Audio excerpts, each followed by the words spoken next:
One of the most fundamental but also effective gi chokes is called the butcher choke, also sometimes called the paper cutter choke. Our top arm is going to come down either like a butcher knife or a paper cutter and is going to choke our opponent. This pass can also be set up with the double underpass or the single underpass, which is something we may get into in other videos. But it also works great on its own if we've just established a dominant side control position. So let's go over it. So if Dave's head's here and his feet's here, I've established my side control.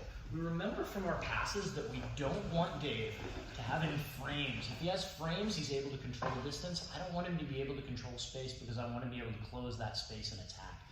Now, there are two grips necessary. Generally speaking, I'm going to go for my control grip first because it makes him less nervous.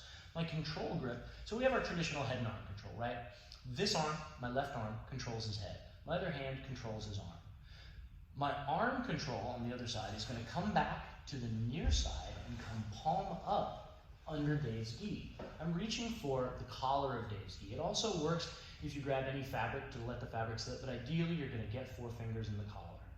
Your other hand is going to come up and you're going to go palm down, thumb in on Dave's gi. You don't need to get it super deep. If you do get it super deep, it will still finish. It'll finish in a much more painful way because it's going to be a trachea choke as opposed to a blood choke.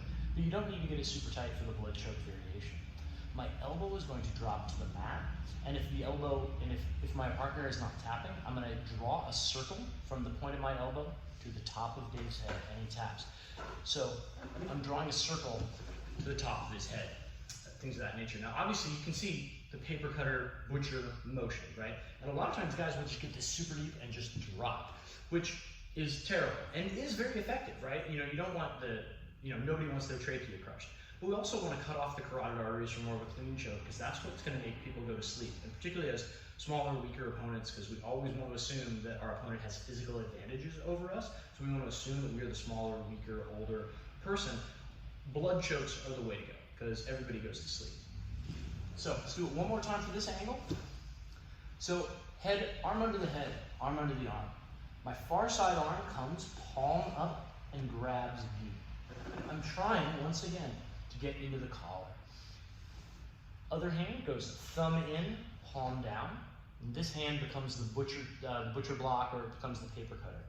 Drop the elbow to the mat, circle the elbow up top, and my partner taps. There are many variations of this choke, and if you watched the video for the double under stack pass, you probably saw a lot of times my partner, when we stack them, their shoulder comes off the mat. That creates an opportunity for us to catch that first hand in transition. So this choke works hand in hand with that pass as well as some other techniques.